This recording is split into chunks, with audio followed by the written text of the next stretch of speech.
evening, everyone, and welcome to our third headline event in the Rock Talks series, bringing together some of the greatest authors in Romania and Britain today. My name is Gabriela Mocan, and I'm the creative producer and co-curator of Romania Rocks, the first ever festival of Romanian-British literature, brought to you jointly by the Romanian Cultural Institute in London with support from the European Literature Network UK, with a stellar lineup of authors and translators and a wide variety of events throughout these 4 weeks. All of our events are free and easy to access, thanks to London Video Stories. All of the books we are discussing are available to purchase from our partner bookshops, and all the details related to the festival are to be found on our 2 websites. Now, for tonight's conversation, I am proud and excited to welcome 2 of Romania's and Britain's foremost writers, award-winning poets Ana Blandiana and Fiona Sampson, joined by translator Viorica Patea. For those who don't know her yet, though I would be surprised, Ana Blandiana is a legendary figure in Romanian literature and culture, a prolific author whose countless books have been translated worldwide, and a political activist who founded the first memorial dedicated to the dark ages of communism in the world, the Memorial for the Victims of Communism in Sighet, northern Romania. She is joined by her translator, Viorica Patea, director of the Master in English Studies at the University of Salamanca in Spain, and by esteemed poet, writer, academic, and broadcaster Fiona Sampson, a great supporter of poetry in translation, particularly that of Eastern Europe and Romania, whose impressive list of fellowships and awards to date brought her an MBE for services to literature in 2017.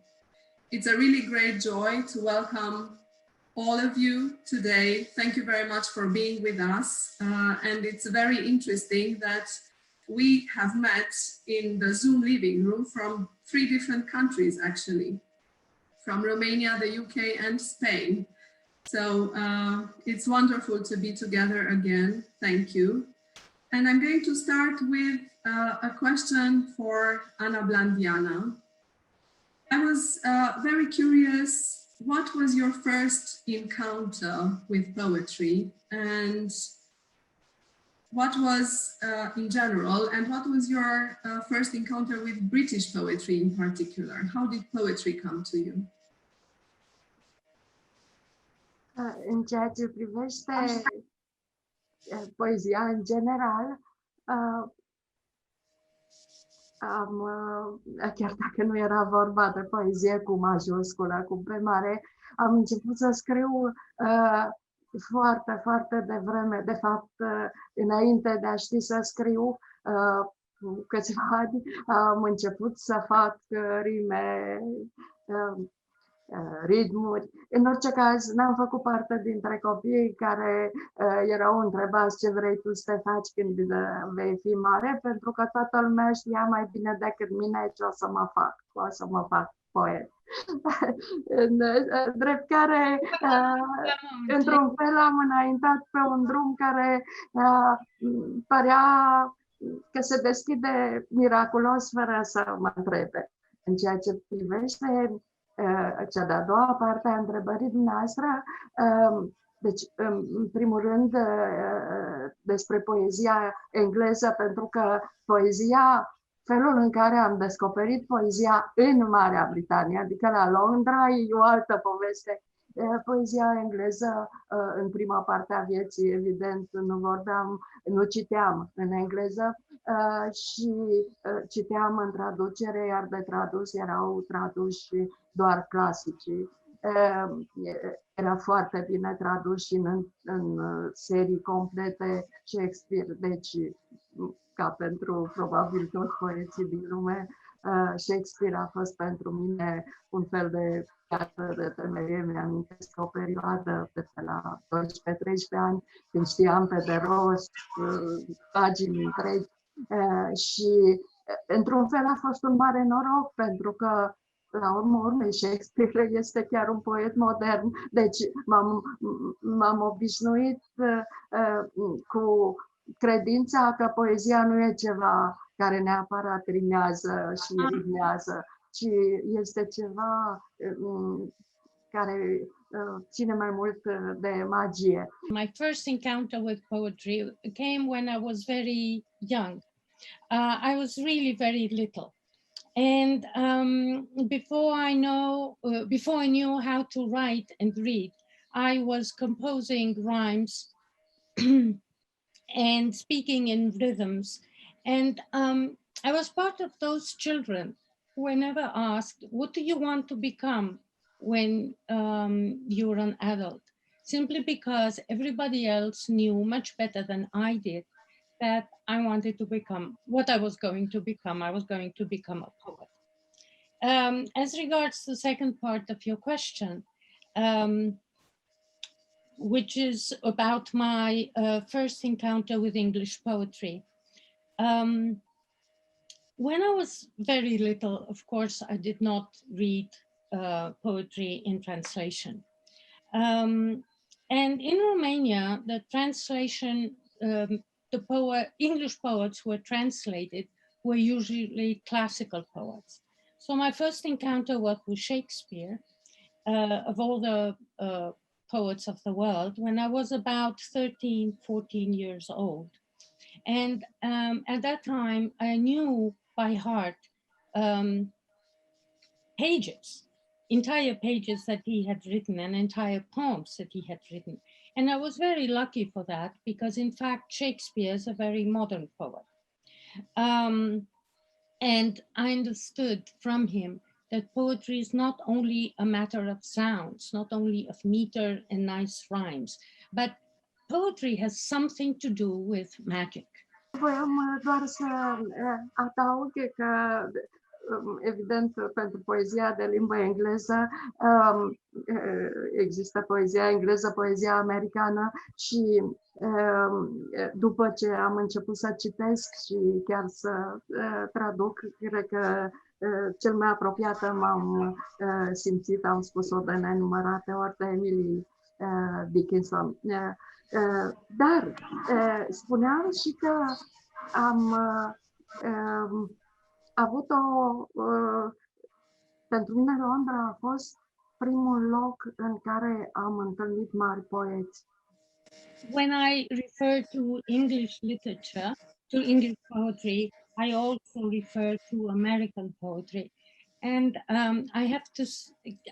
I'm going to say that the poet I loved most and whom I felt closest was Emily Dickinson. But London was for me a very special place, because when I went to London to a poetry festival, there I met the greatest poets. Îmi amintesc un moment cu adevărat magic în 1990 la festivalul de la South Bank din London. Am citit în același timp pe scenă cu Iosif Bronski și cu Adonis. Niciunul nu era poet englez, dar versurile lor, a ambilor, pentru că citeau în limbile lor, erau scrise pe un ecran în spatele lor, deci erau mai ușor de înțeles pentru mine decât dacă aș fi auzit oral. Și a fost efectiv un moment magic, pentru că era la mai puțin timp, la mai puțin de un an, din 89, din decembrie 89, când n-aș fi putut nici măcar visa așa ceva. Și ce a fost extraordinar a fost că, de exemplu, despre Adonis nu știam absolut nimic, nu știam cât de mare poet este. Și a fost o explozie. Bineînțeles, după aceea, de-a lungul anilor, am întâlnit mulți poeți. De exemplu, cu Fiona ne-am întâlnit tot în cadrul, tot pe o scenă. Și îmi amintesc, și cu asta închei, o întâmplare care a rămas absolut simbolică. Tot atunci, în 90, am făcut cunoștință cu un poet care, cred că era la ora respectivă președinte al Asociației Scriitorilor Englezi, se numea John Brown John. După aceea, sau poate atunci l-am văzut în carne și oase, pentru că le cunosc la un moment dat, el știa despre mine. There was a magic moment in 1990 when I was at South Bank Festival, and I read on stage together with two great poets, Joseph Brodsky and Adonis. Of course, it was easier for me. I did not know there were great poets at that time. I did not know anything about Adonis. It was easier for me to follow because their poems were written on a screen at their back. And it was like an explosion. After that, I met many more poets at the London Festival. And I've also met Fiona there. And I also remember an incident of the 90s when I met the president of the Association of English Poets. I think his name was John Brown. Specific această întâlnire pentru că a fost specială. El a venit în România într-o perioadă când eu eram interzisă și a vrut să mă întâlnească.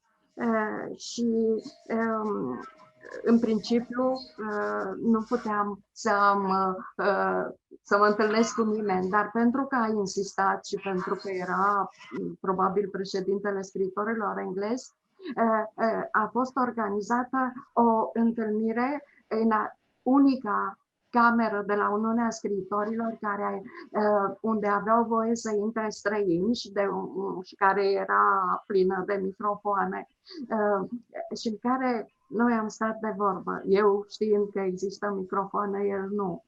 Și el m-a întrebat, mi-a spus la un moment dat, dacă ați ști cât vă invidiez. Și atunci eu am uitat de microfoane și am spus, cum vă invidiați dumneavoastră, sunteți liberi, eu sunt interzisă.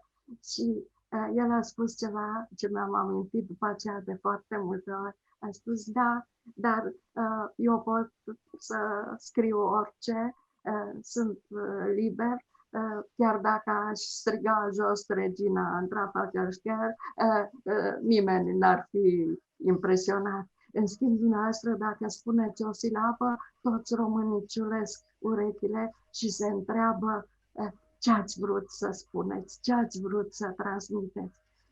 După 89, când libertatea a făcut ca ecourile poeziei să fie mai puțin puternice decât fuseseră înainte, mi-am amintit de multe ori această întâlnire.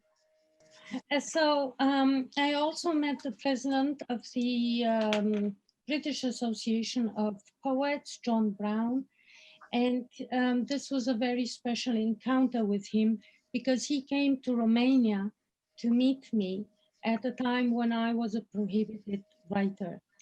And he insisted to meet me, and we met at the Writers Association in one room. Can I just say, I think his name is Alan Brown John. Alan Brown John, okay.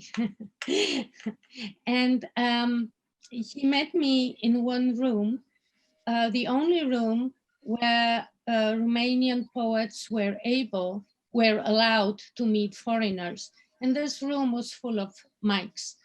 He did not know about the mics, I knew. And he told me, if you knew how much I envy you.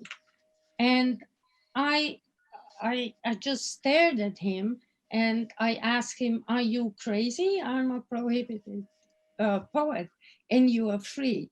He said, well, yes, I am free, but nobody listens to me. I can go in Trafalgar Square and scream whatever I want. I can say down with the Queen and nobody will be impressed. Maybe some cars will run into me, but that's all. While you in Romania, if you say something, everybody will listen to you and they will ask themselves, what did she want to say? What did she mean? And after 1989, when the importance of poetry diminished in Romania as elsewhere in the world, I remembered very often his comment. This is really, really impressive. Thank you, Anna and Viorica. I have another question. In one of your recent interviews, Anna, I got caught up with a remark that you made. You mentioned a word that was invented by the ancient Greeks, which is a fusion between kindness, goodness, and beauty. It's a compound word.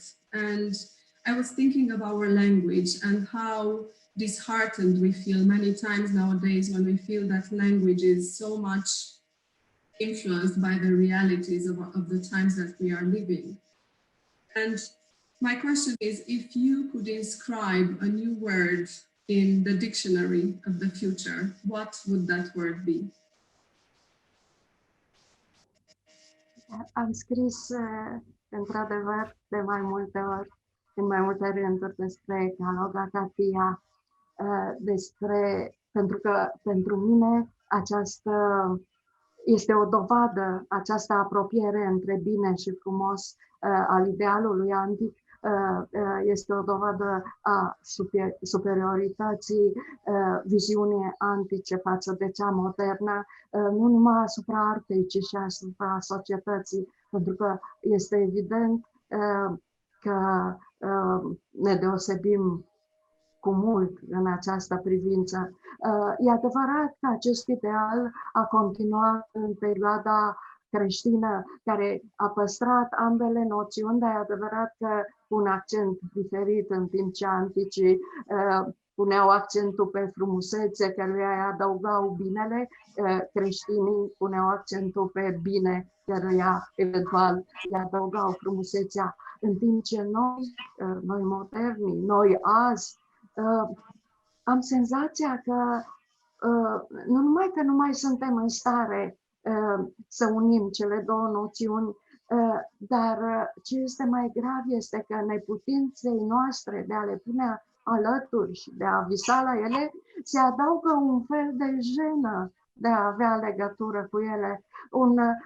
Imaginați-vă un adolescent care ar fi și frumos și cu minte, ar fi respectos cu profesorii, ar avea noțiuni despre morală. În mod automat el ar deveni ținta ironiilor colegilor, bașcăliei, societății în care era. Iar e destul să ne gândim cred că ar trebui să ne oprim să traducă Viorica. Okay, so I have written about this a lot. Kalos Kagatos, this is the combination of the good and the beautiful. And this was the ideal of the antique world, which I think that in many respects, the antiquity was superior to our modern world. It was superior in art, but also its society was superior to ours. This ideal, the combination between the good and the beautiful, was also continued during the Christian period, but with different accents. While in the classical period, the accent fell on the beautiful and not and the good. In the Christian period, the accent was on the good and not on the beautiful. But what happens in the modern world is that we are no longer able to unite these two categories. And what is even stranger is that the unity of these, bringing together these two categories, the beautiful and the good, creates a kind of embarrassing situation. Just imagine a teenager who would be good, beautiful, and who would cherish these values. He would become an object of ridicule.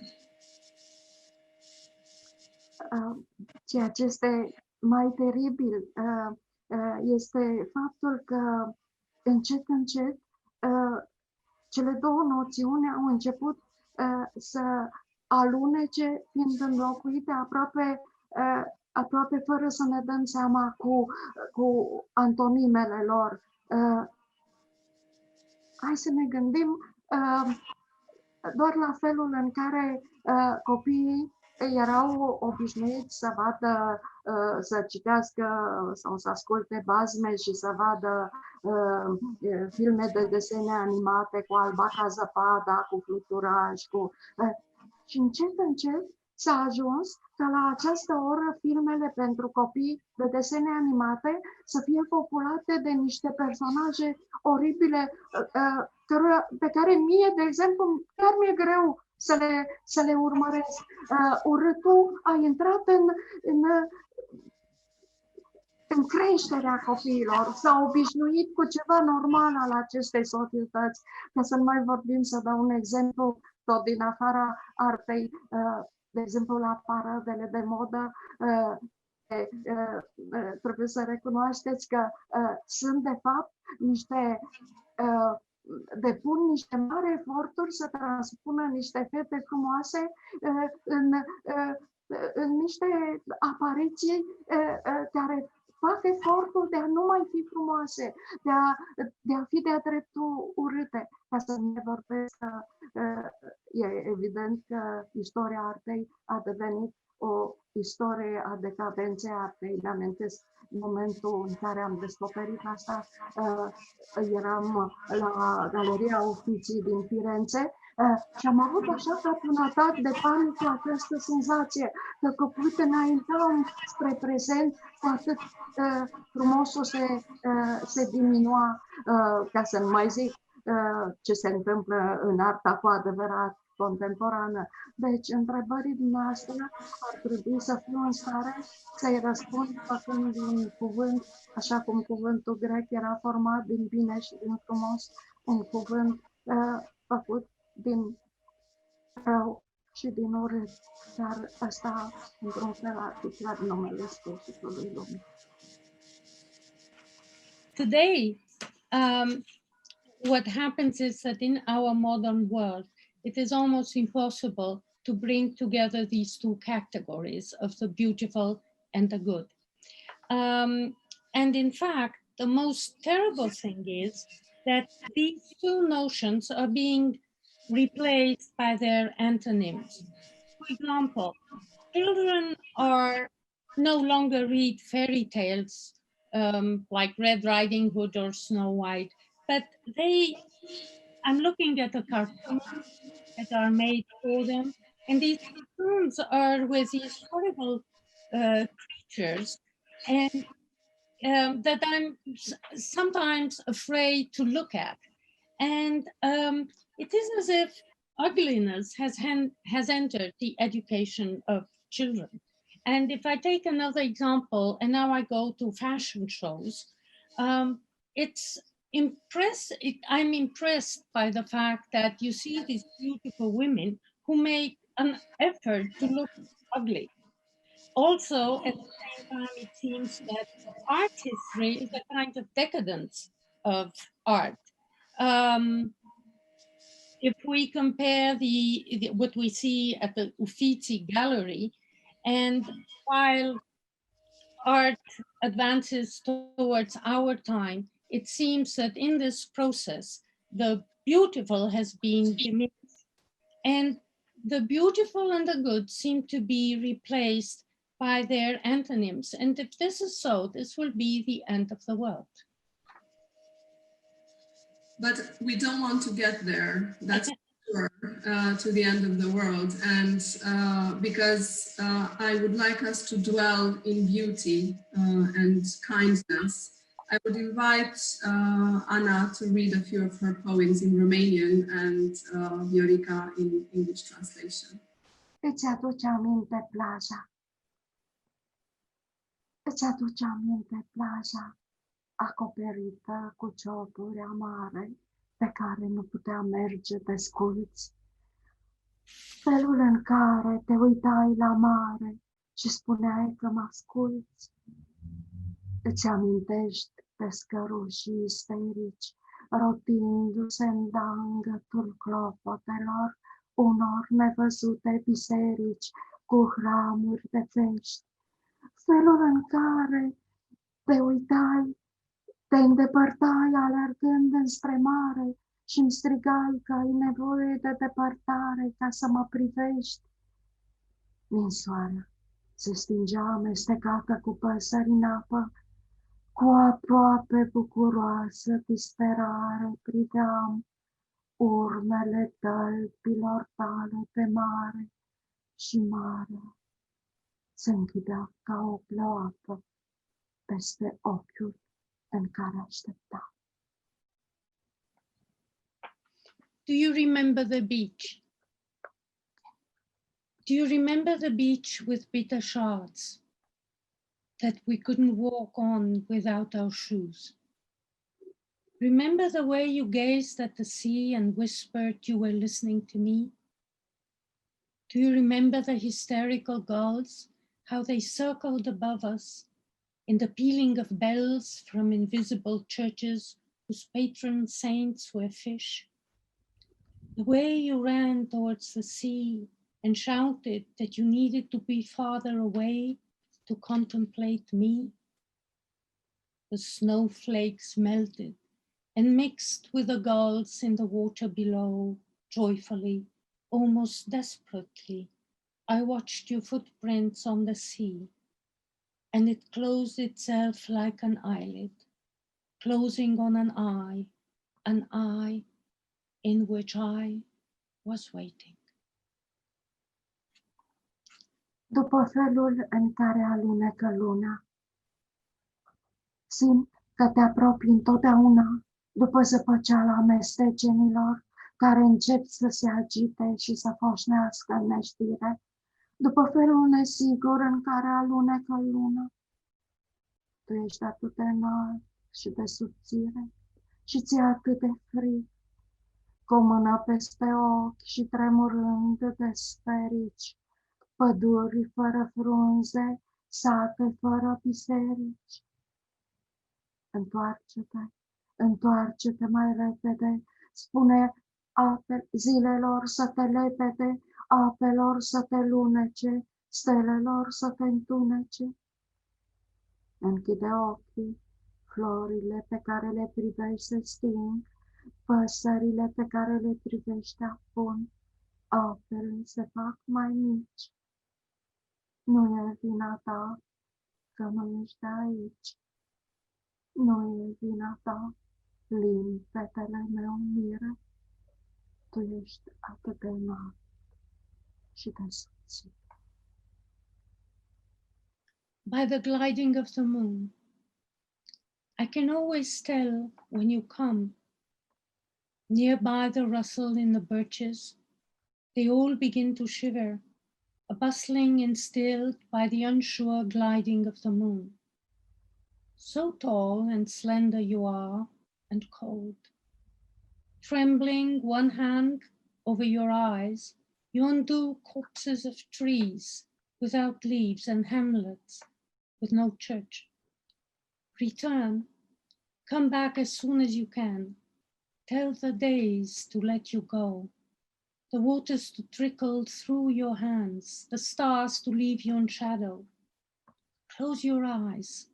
The flowers you look at are fading, The birds you see are going down, the waters are receding.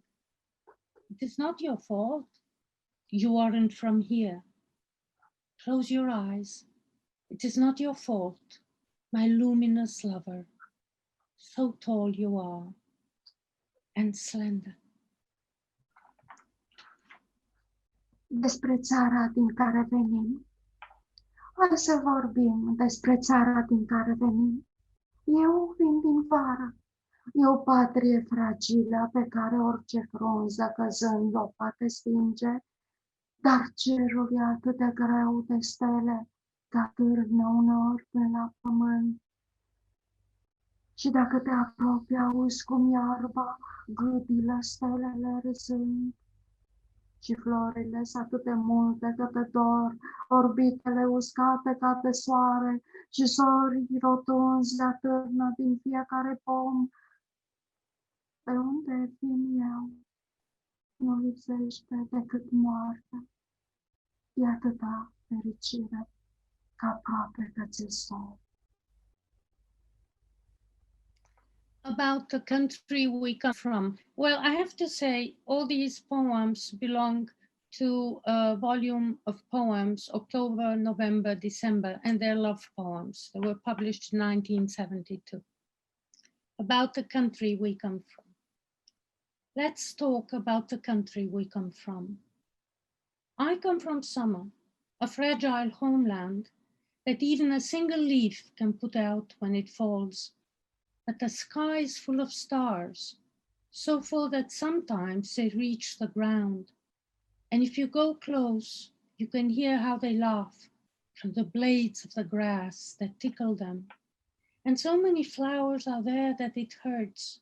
Your eyes dried by the sun, while fat round suns hang heavy in every tree. Where I come from, only death is missing. There's so much joy that it almost makes you sleepy. Umbrei mele e frică pe la asfalt. Umbrei mele e frică de umbrele arborilor, mai mult decât mi-e frică mie de arbori. Arborii nu îndrăznesc să mă atace, dar în spatele meu se aude mereu o încăierare sălbatică de umbre. Umbrei mele e frică de umbrele păsărilor, mai mult decât mi-e frică mie de păsări. Păsările trec pe deasupra mea și nu mă ating, dar umbrei mele, umbra mea se chircește, se rostogolește rănită de ciocul unecat al unei umbre. Umbra mea este lipsită de apărare. Ea nu are rădăcini ca umbrele arborilor și nu știe ca umbrele păsărilor să zboare.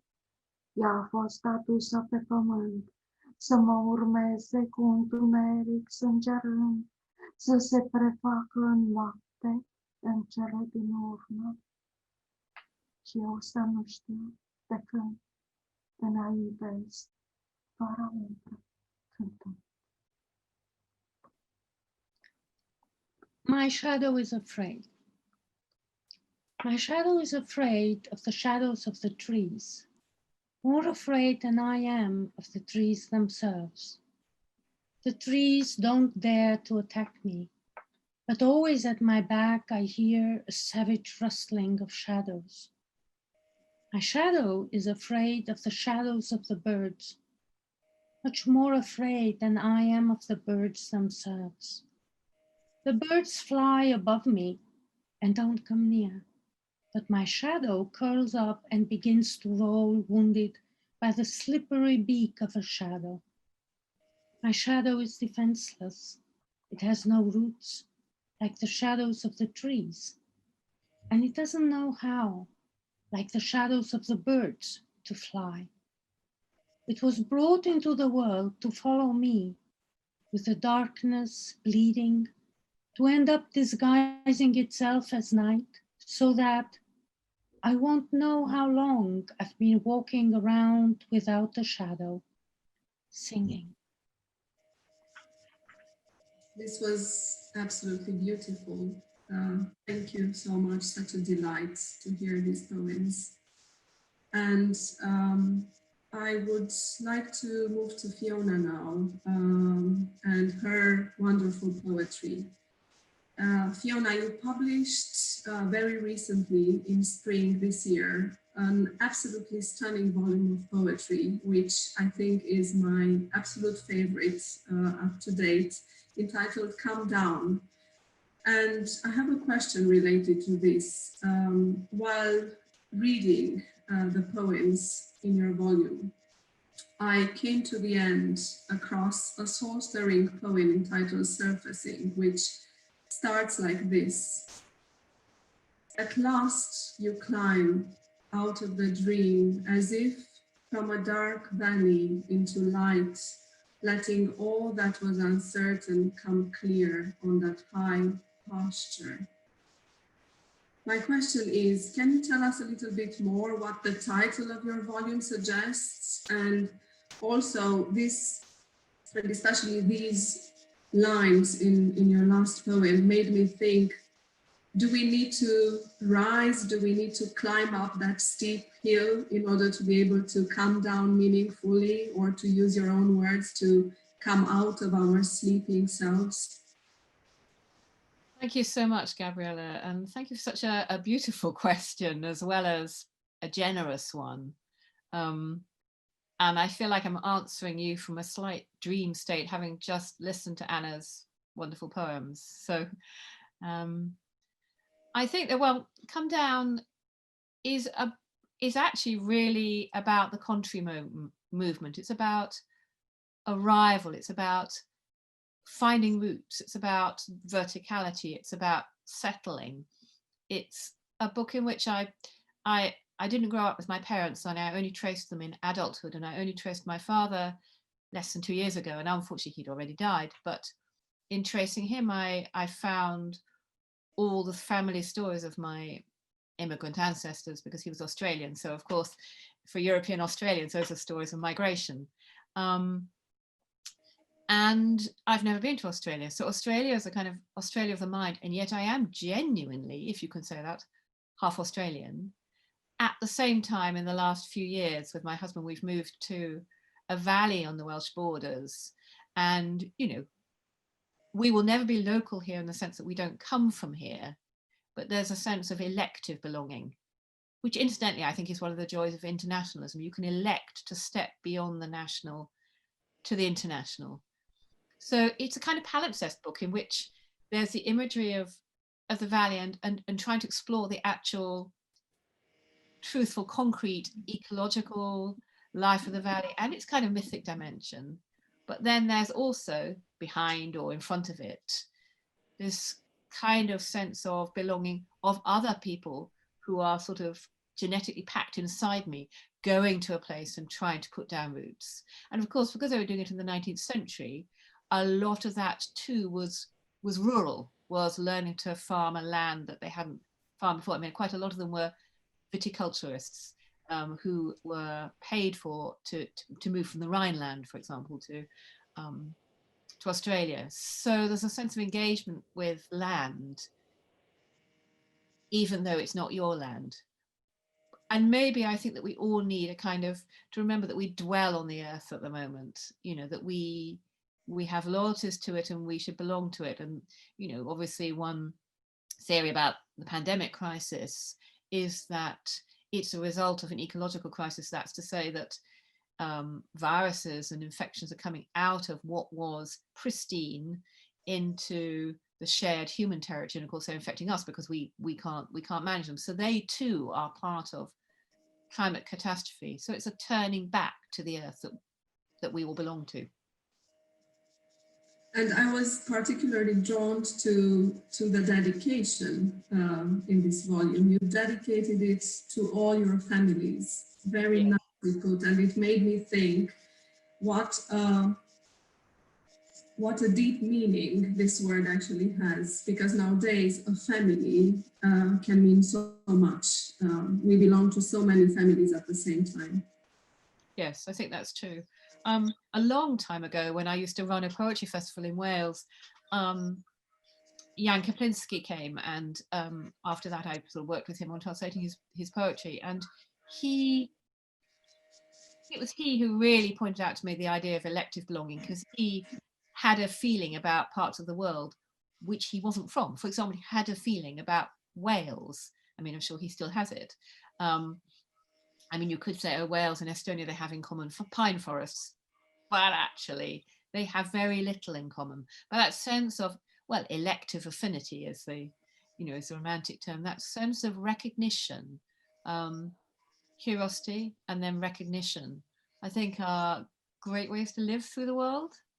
And I can't help but keep thinking about, internationalism, because we're talking in this context, we're talking about, Romanian Anglo exchange, and just how enormously important I think it is, obviously as a matter of principle, but also just how enormously important it is to me emotionally in my actual way of living. I mean, when I was I used to be a violinist, and when I was a child, one of the pieces I most loved was Bartok's Romanian dances, which of course he collected from the Banat, I think, because he was born in the Banat, wasn't he?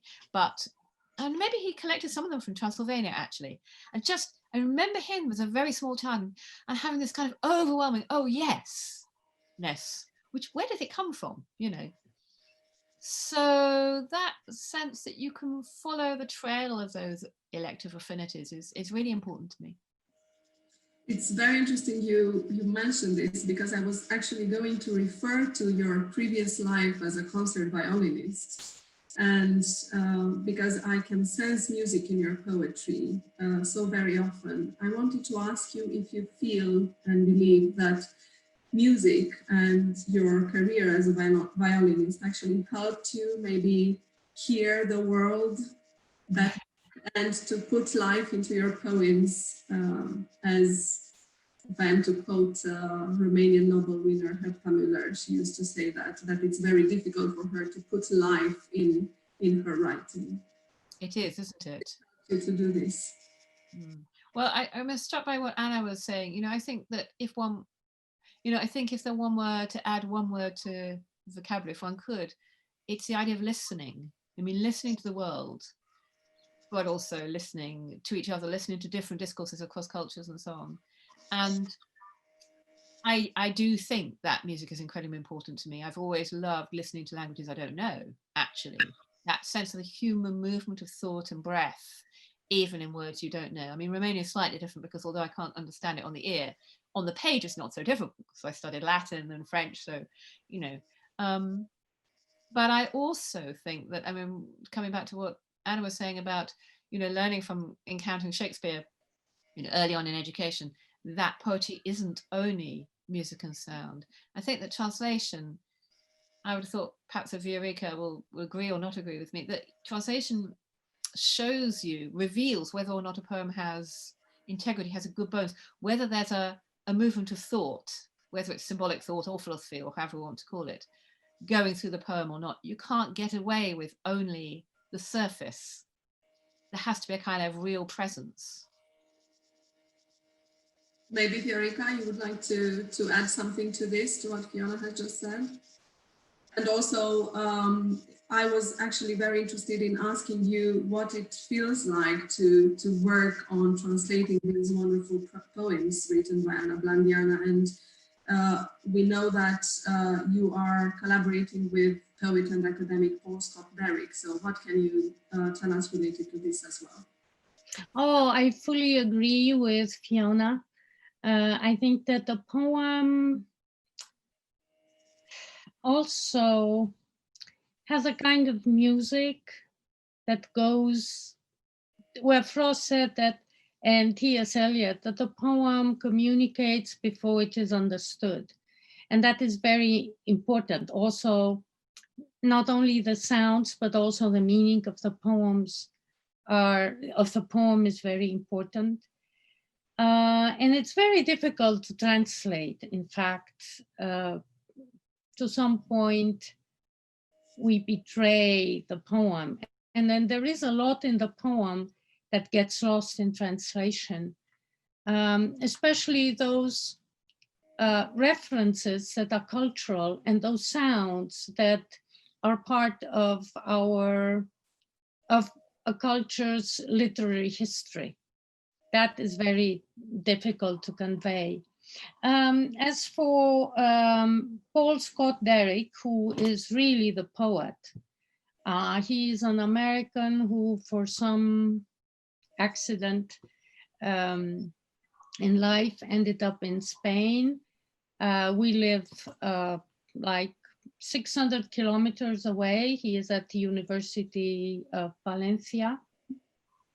He is a Southerner from the United States, and he is a real poet.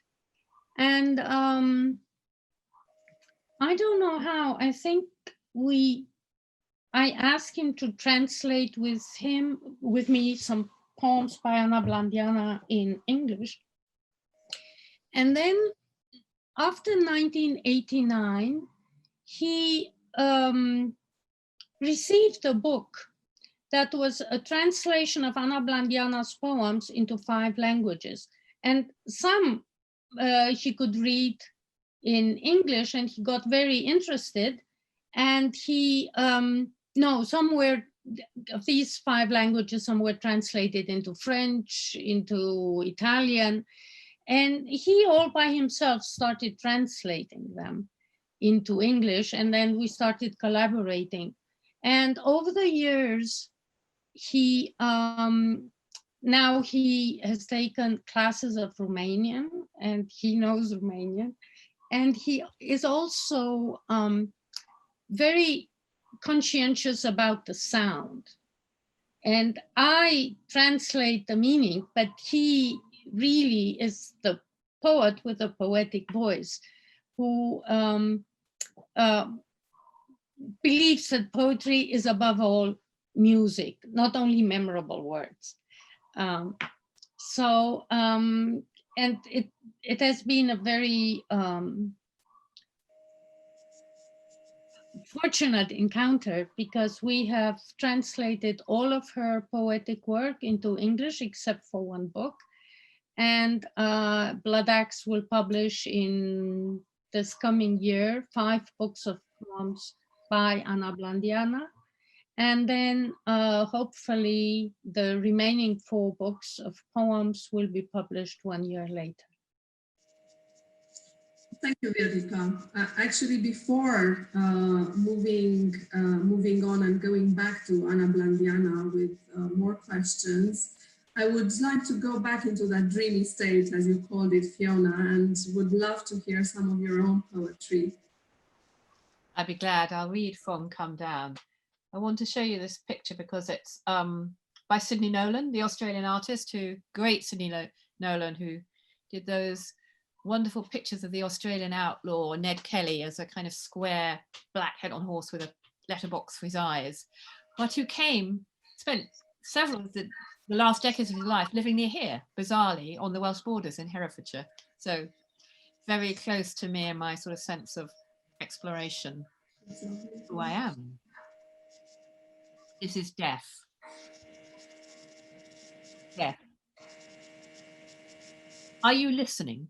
You are listening to the world, you think, but you hear yourself over and over. The dark tongue of world, its hidden places under trees, beyond the lights. Darkness falling from your feet so deep you could fall through it forever. And how loud world is, with night in the trees like a roost of galahs rising. The dark tongue of world rising up through you. As you fall, dear self, dear lonely self, falling, silently mouthing through sound. And one of my early conversations, on my first visit, I think, to Romania was with the poet and art historian Magda Kernich, and she was explaining to me the importance of Orthodox architecture and how the kind of dome is very protective, as it were, God coming halfway down to meet us on earth. And if you think of it like that, Gothic is the opposite. Gothic is an architecture about the remoteness of God. This is the nature of Gothic. But definitely medieval churches, not spooky stories. The nature of Gothic. What does it want, this cool stone span, this bridge on air? What does it ask of us who come questioning, who move round its feet, our voices licking at space? Our desires make currents stir all up the air that asks us to see something wonderful. The roof of the world, perhaps, expects some gravity to open in us, reflection or answer. But stone shifts endlessly into itself. It disappears and reappears like hours that slip out of mind, then reappear, having been lost to us while we were lost among the forest's pillars. And this is a book that actually is full of the other kind of Gothic. That's to say, it's full of romanticism, because I was working on a life of Mary Shelley while I was writing it. And then I was working on a life of Elizabeth Barrett Browning, who may or may not be a romantic. I personally think she's a Victorian, but in some canons, she's a romantic. And I, like anyone who admires Mary Shelley, I think that the myth she created in Frankenstein is astonishing. And I think one of the things that's astonishing about it is the way that she takes parts of dead people, sews them together, and has her Frankenstein bring these dead people back to life, which means they pass back again through death. Frankenstein's golem. Who is this, moving swiftly through darkness in a landscape not yet given form by daylight, slipping shapeless as a shadow through the dark and unknown places, wearing night next to his skin, wearing a pelt of pine and stone? Who is this, atoms seething on his skin, who passes through the dark where he was buried and from which he was lifted not by love, by power alone, lifted from death and forced to pass again through his own dying? Who slips away between rocks as waterfalls electrify the dark? Who is this on the mountain where mornings break on the rocks, orange, pink, terracotta, light new and tenderly wrought? And I'll just finish with an obede, a farewell, but it's not surfacing. This is At Last the Rye. Here we are, walking in moonlight through fields of rye. We pass through their pale sea in the summer night. 3 of us walking between the bent heads, the feathered napes of holy rye. Where we pass, the field opens, the moon silvers the path ahead of us. 3 of us walking. 1 will carry on and carry on, long after 2 have called their dogs home. 1 will walk a straight path through the silver fields that do not end. Thank you so much, Fiona. Really beautiful. And I would like to move from your fields of rye to the Ship of Poets, actually, to Anna Blandiana's Ship of Poets, which is a poem of hers that bears this title. And I can recall the way this poem starts with the following lines. The poets think it's a ship and they get on board. Let me get on the ship of poets that sails through the waves of time. I thought about these lines and also of the Old English saying that we're all in the same boat. But I would rather say we're all going through the same storm. And thinking of this, I wanted to ask, do you think that once we get on this ship of poets, we can be saved or we can reach the shore? În sfârșit, o întrebare la care pot să răspund cu optimism, chiar cu un optimism poate că nefiresc, în orice caz peste limita medie. Vreau să spun că eu chiar am sentimentul că în ultimul timp, vreau să spun cel puțin de 10 ani, de 15 ani încoace, se petrece un fenomen impresionant. După atâția ani, atâtea decenii de societate de consum, am sentimentul că oamenii încep să fie obosiți de prea multă materialitate, că nu-mi explic altfel felul în care au crescut exponențial și continuă să se înmulțească festivalurile de poezie la care se strâng oameni venind nu numai din orașele din jur, ci și din țările din jur, când e vorba de țări mai mici, și unde se plătesc bilete ca să intre festivaluri la care vin sute sau uneori chiar mii de oameni ca să asculte niște poeți veniți din toată lumea despre care nu știu nimic, dar care le dau sentimentul că pot să găsească niște semințe de spiritualitate.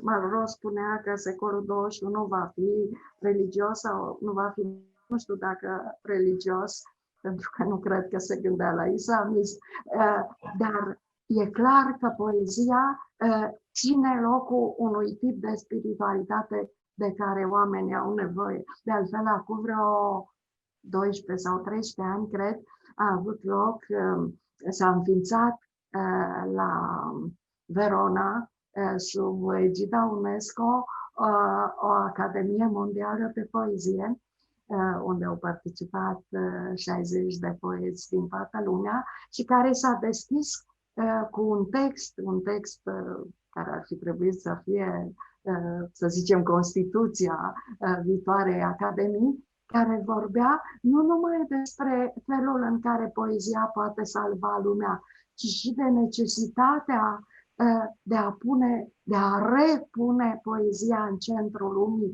Și țin minte că m-am gândit atunci, repune, asta înseamnă că a fost cândva, părea că nu e adevărat. Și totuși, dacă te gândești că legile de la Siracuza erau în versuri, de exemplu, deci este clar că cândva, când oamenii au deschis ochii spre lume, când au devenit oameni, poezia s-a aflat în centrul lumii, iar visul de a o repune acolo este ceva minunat. This is a question that I can answer with a lot of optimism, an unusual optimism. I have a feeling that for 10 or 15 years, something has happened in the world. This consumer society, I think, is tired of so much materialism. And the best example of this are the numerous poetry festivals that are being organized all over the world. And there are people who really pay so as to be part of these festivals and to listen to some poems that come from all parts of the world and of whom they haven't heard anything and whom they do not know. And they come and listen to them only because they feel that in their poetry there are some seeds of spirituality. André Malraux, they need this spiritual dimension in their life. They feel that they need it.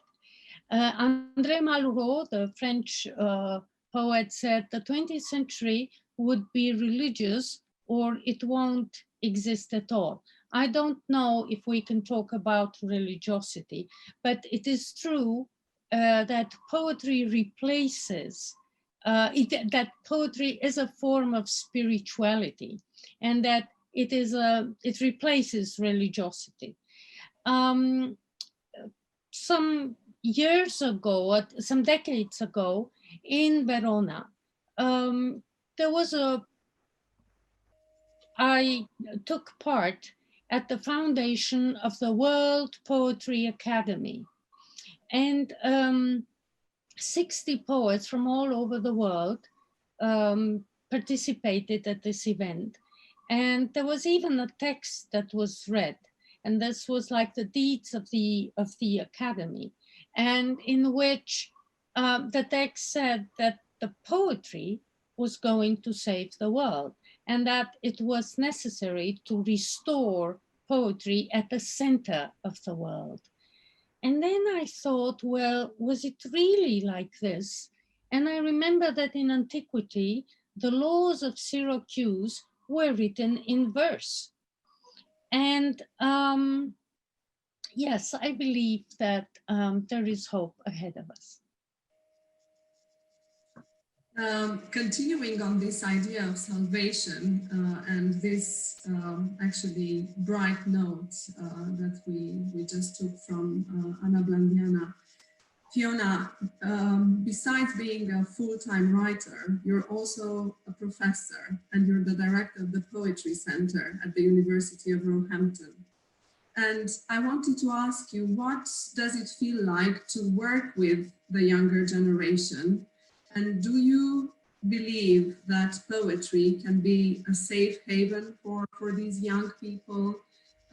Can it protect them from all these pandemics and environmental disasters and rapid technological advancement? Well, I agree absolutely with what Anna's saying about the need for something spiritual, and people have a need and they're searching.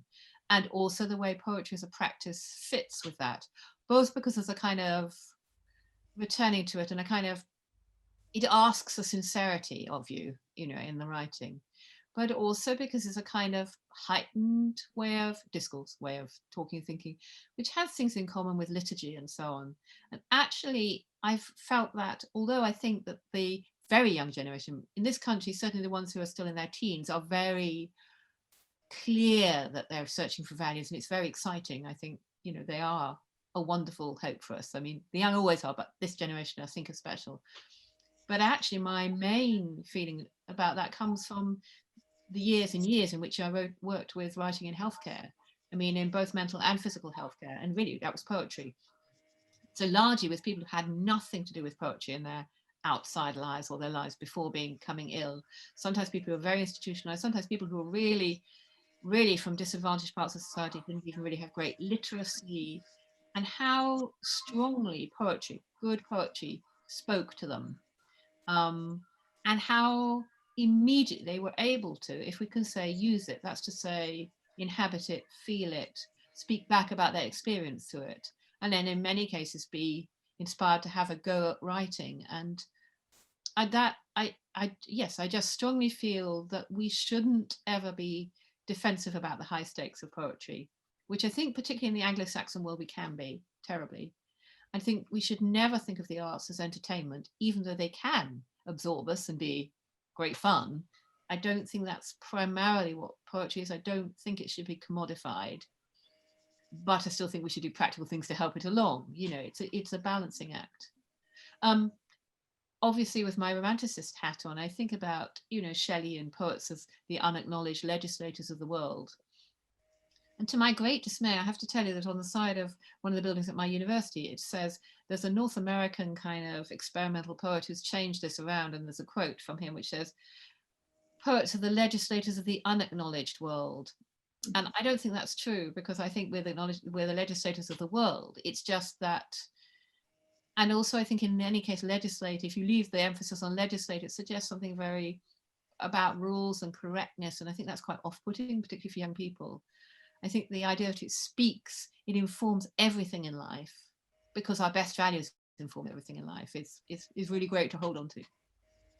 Definitely, and I would like to go back to this in a few moments, actually, because it's interesting what you mentioned, looking at poets as the legislators of the world.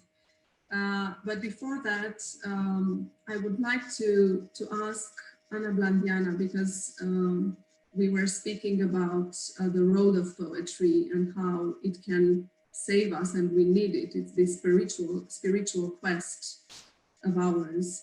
But at the same time, I was wondering, taking it from another of your poems, which says, each of us lives 2, 3, or even 4 lives at once, and that in opposition, these lives cancel one another. I was thinking about your 2 roles, the 2 roles that you constantly had to switch between throughout your whole life, that of the writer, but also that of the political activist, the very firm and incorruptible conscience before and after the fall of communism. And my question is, do you think poetry actually should have a moral obligation to speak about our social and political realities?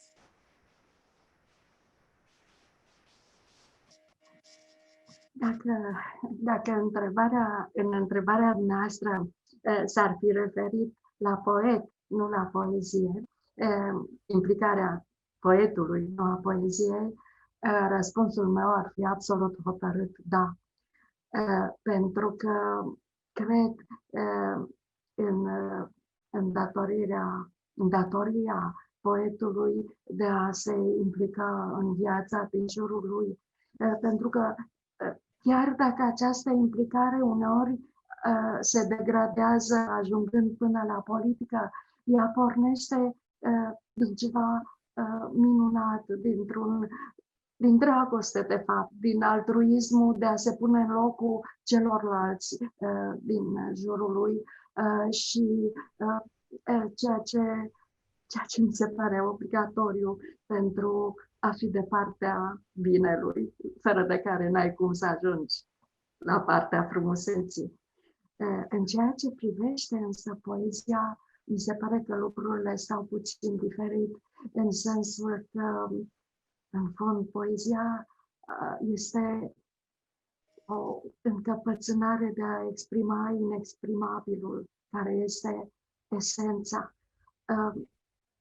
Deci, esența este, sigur, și punctul de pornire al dragostei, dar și al implicării, deci, dar poezia nu cred că trebuie să urmeze tot drumul până la implicarea în lupte, în idei politice. Nu cred că soluția mai acosti e o soluție, nu numai pentru că s-a terminat prin sinucidere, ci și pentru că s-a terminat prin plasarea poeziei în afara artei.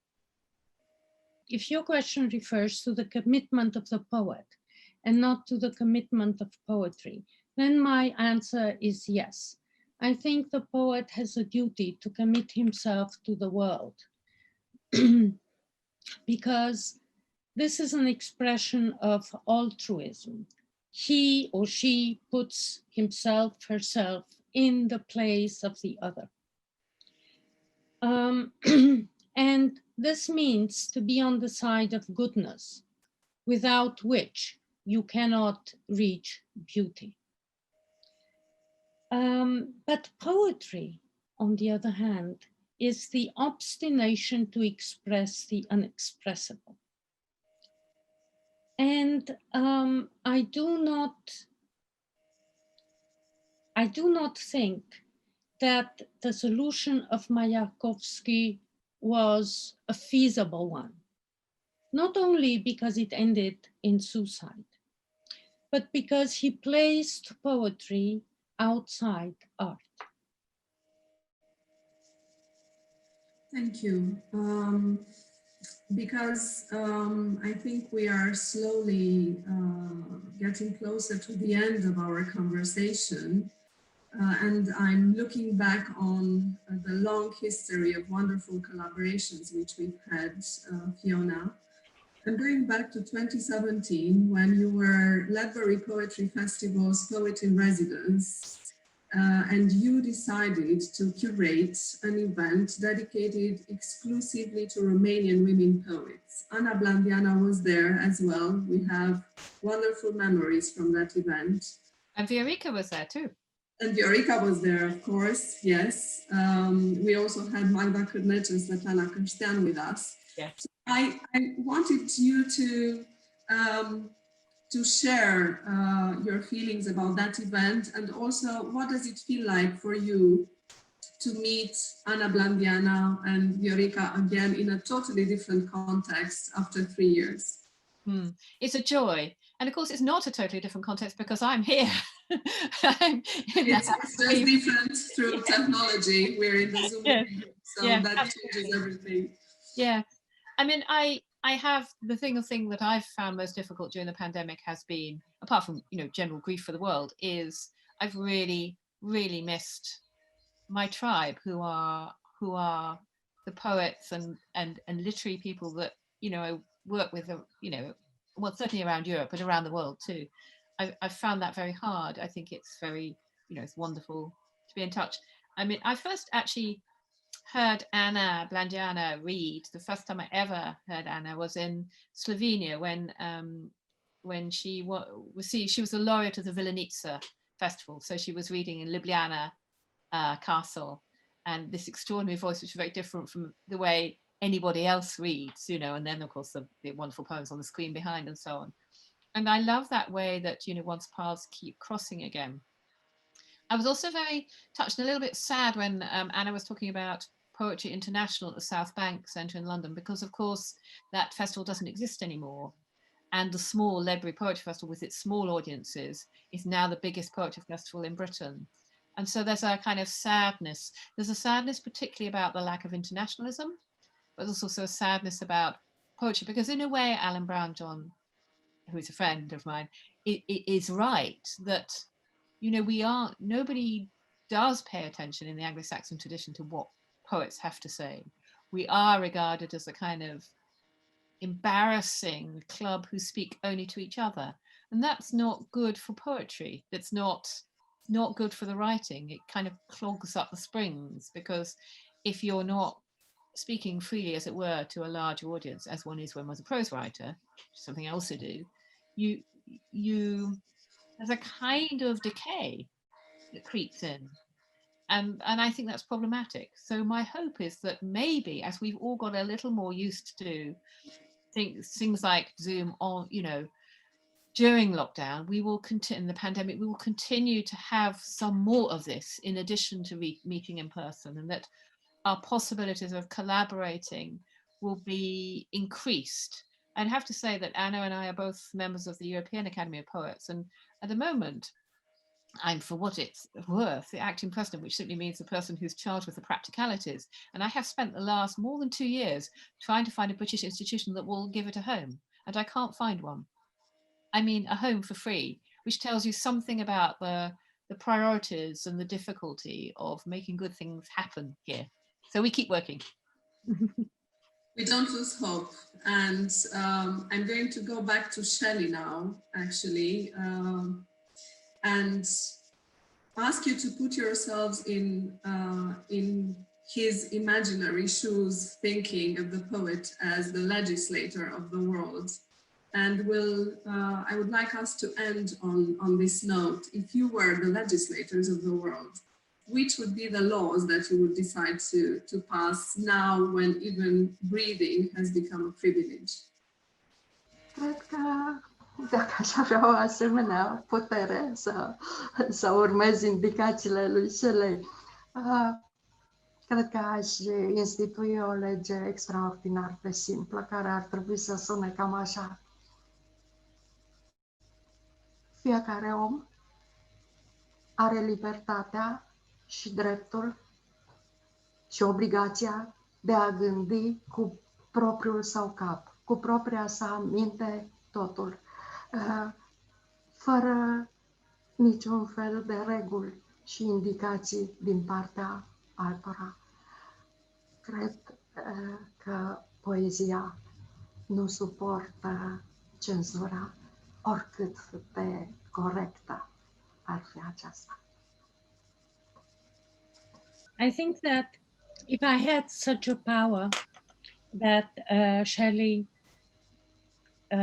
talks about, I would set up a law which decrees that every person has the feeling, the obligation, and the right to think with his own mind, without rules dictated,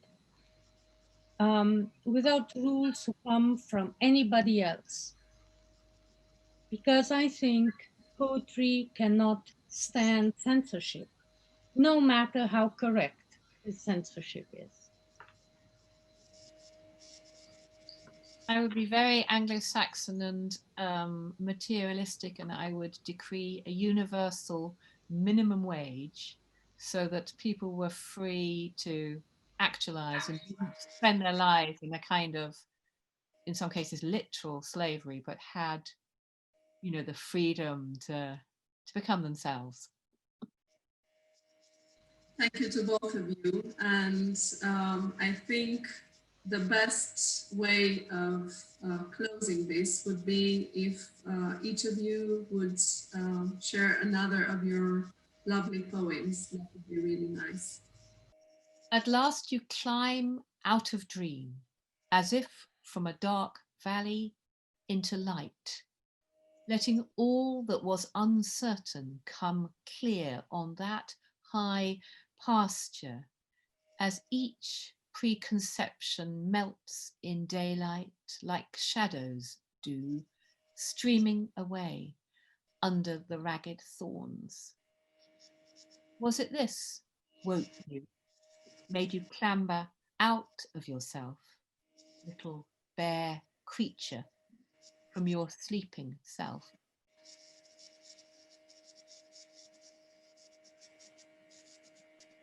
Nec plus ultra. Mi s-a spus să te caut și eu însă nu voiam decât căutare. Nici măcar nu mă gândeam ce m-aș face cu tine dacă te-aș găsi. Te-aș pune în pământ ca pe o sămânță. Te-aș hrăni ca pe un animal domestic, socotindu-ți foloasele plănii și cărnii, plânii și laptele. Sau dimpotrivă, m-aș lăsa eu devorată ca de o fiară, sau ca printr-o pădure m-aș rătăci cu spaima prin tine, sau ca într-o prăpastie m-aș lăsa să cad, nebănuind adâncimea, sau ca într-o mare m-aș înmormânta în pești. Mi s-a spus să te caut, nu să te găsesc. Nec plus ultra. I was told to search for you, and I only wanted to search. I hadn't even thought about what I'd do with you if I ever found you. Plant you in the earth like a seed, raise you like an animal on a farm, counting up what I could get for your fur, your meat, your wood, or your milk? Or on the contrary, would I let you eat me alive like an animal? Or would I lose my way in being afraid as though you were a poverty? Or would I just drop down and down and down into like a bottomless abyss? Or would I drown and be eaten by fish in the sea? I was told to search for you, but not